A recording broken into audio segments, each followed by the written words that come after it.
సంక్రాంతి ఉత్సవాలలో చివరి రోజైన కనుమ పండుగ సందర్భంగా చికెన్ మటన్ ధరలకు రెక్కలొచ్చాయి. చికెన్ మటన్ కొనుగోలు చేసేందుకు కొనుగోలుదారులు అధిక సంఖ్యలో దుకాణాల వద్దకు వచ్చి వీటిని కొనుగోలు చేశారు. బంధువులు, అతిథులు తదితరులను ఇంటికి పిలిచి విందు ఇస్తున్నారు. ప్రత్యేకంగా విందులో చికెన్ మటన్ జోడిస్తున్నారు. 3 రోజుల పాటు కొనసాగే సంక్రాంతి సంబరాల్లో ఆఖరి రోజు విందున వినోదాలకు పెద్దపీట వేశారు. ముఖ్యంగా మాంసాహారులు చికెన్ మటన్ వంటి మాంసాహారాలు తీసుకునేందుకు ప్రాధాన్యత ఇస్తారు. నేపథ్యంలో విజయవాడ నగరంలో కొనుగోలుదారులతో కిటకిటలాడాయి. అన్ని దుకాణాలలో కొనుగోలుదారులు వీటిని కొనుగోలు చేయడం కనిపించింది. గతంలో కంటే పండుగ సందర్భంగా వీటి ధరలకు రేఖలొచ్చాయి. డిమాండ్ ఎక్కువగా ఉండడంతో వ్యాపారస్తులు వీటి అధిక ధరల మాతం పెంచారు.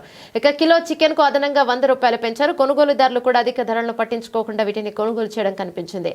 సంక్రాంతి సందర్భంగా కోడి పందాల పేకాట తదితర శిబిరాల వద్ద పెద్ద సంఖ్యలో ఫుడ్ స్టాల్స్ ఏర్పాటు చేశారు. స్టాళ్లలో చికెన్ మటన్ తయారు చేసిన వాటిని పందెం రాయిల్లో అధిక సంఖ్యలో కొనుగోలు చేయడం జరిగింది. ప్రత్యేకంగా శిబిరాల వద్ద ఏర్పాటు చేసిన భోజనంలో కూడా చికెన్ మటన్ తో తయారు చేసిన వంటకాలు అందుబాటులో ఉంచారు.